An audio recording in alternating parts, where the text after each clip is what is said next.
tunggale. Mengko ndak malah ngrepotke karo anak-anak. Ora urung bapak mung duwe gegayuhan sing kon budidaya golek srana anak-anake. Lah anak-anake niki sing repot sing mesti mumet mergo kudu nuruti karepane bapak. Nek omonge dipikir mar. Bapak Rumar. Ngene Pak, kowe iki nek arep bangun kayangan iki nganggo pikiran ora sak penake dhewe. Kowe duwe gegayuhan, engko sing bingung anak-anak. Mengko aku wis kebanyakan kredit iki. Nek nganti aku takon golek utangan perkara kowe arep bangun kayangan, wis cilaka. Wis cilaka mencit iki. Sedinane iso ora tak nggo iso nyukupi lek ku nyaur blang plecet, Pak. Bro, Bagong barang wis sambat kaya ngoten kok. Usik to. Nek wong tuwa omong ki dirungokke sik. Ora padha tincrebung sak penake dhewe. Sing tak karepe mbangun kayangan ki ora papan sing magrung-magrung. Dumadi saka Jamrut Mas Mutiara Hergeni kuwi ora. Ning kuwi mung salokaning tembung. Nolo Gareng, Petruk Bagong. Sing jeneng kayangan ki kebak kanikmatan, kebak karukunan, kebak katentreman. Ning kayangan ki ora ana rasa diya diniya. Ning kayangan ki ora ana rasa memungsuhan anane mung matsinamatan daya dinayan tunggal ceparasa karsa lan karyane. Yen abot padha dipikul, yen nenteng padha dicangking.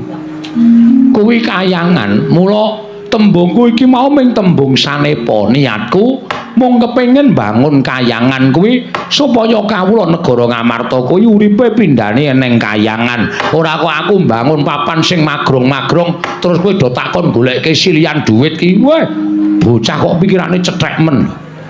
Ora iso ngerti karepe wong tuwa. Sing tak karepke kaya sing tak kandhake, bangun morale para kawula, bangun atine para kawula supaya duwe jati diri. Aja gampang diblusukke dening wong kang kurang tanggung jawab. Wong yen duwe jati diri ora gampang diobat-abadake marang kahanan, ora gampang rubuh-rubuh gedang. Ning wong sing ora kedunungan jati diri, nek kancane ngalor melu ngalor, nek kancane ngidul melu ngidul, nek takoni perkarane apa plenggang-plenggung ora dong, kuwi jenenge wong rubuh-rubuh gedang, ora duweni jati diri. Lah, oke-oke, wong Ngamarta ki saiki kaya ngene iki. Neng kono ana gegeran, ana kabar sing ora nyata. Ayo, do rono, do gawe kisruh, do gawe rame. Ning nek ditakoni perkarane apa, sing tok belani sapa? Ora dong drungap-drungop, ming mergo nampa dit 50 tekane 100.000. Kuwi sing lagi kelakon neng kene. Oke wong sing kurang tanggung jawab negara Ngamarta nyebar kabar sing ora nyata supaya Ngamarta rusak, supaya Ngamarta geger. Lah sing digunakake ya wong-wong kawula sing ora ngerteni jati diri. Mula tak kandhani yo, pamulangan ki wigati. Wong ki nek duwe ngelmu, mestine ora gampang diblusukake dening wong liya. Wong ki nek duwe ngelmu, ning nek wong ora kedunungan ngelmu, nyepelekke ngelmu, ngelmune gunane nggo apa? Sing wigati awak rasa duwe kewanen. Kewanen awak rasa nek tanpa ngelmu, wah ming kaya kebo. Dicocok irunge ngalor kon ngalor ngidul kon ngidul. Ning kedurungan kekuatan kasantosan ya kudu sinartan ngelmu. Semono uga ngelmu tarsar tanpa kasantosan ya ora ana gunane. Nggih, Pak. Mula aja nglerokke wong tuwa. Anggepe Semar kuwi mbangun kayangan kuwi nggo pondasi ndiasmu kuwi. Mesu bapak karen. Bagong ya apa omongane ora. Rungdonge kok senengane do nyaruwus.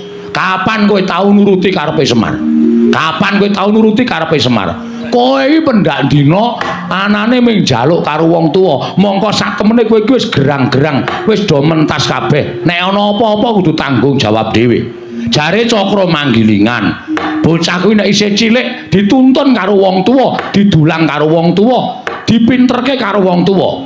Sok nek wong tuane wis tuwek, anake wis padha mentas, wong tuwa ki dadi tanggungane anak. Ning pendak-pendak Gareng arep tak nunuti, aku repot, aku sibuk, ora sempat ngurusi wong tuwa. Petruk arep tak nunuti, jarene gaweane akeh. Bagong arep tak nunuti, wong tuwa nek nguyuh sak nggon-nggon marai omahku pesing. Kok ngono kuwi apa anak kaya ngono kuwi? Kowe mbiyen cilik tak gedhekke bareng gedhe kon gula wentah wong tuwa do wangsulan menungso keparat kabeh. Sanes kula lho Pak Petruk, sanes kula lho Pak Bagong. Wong trio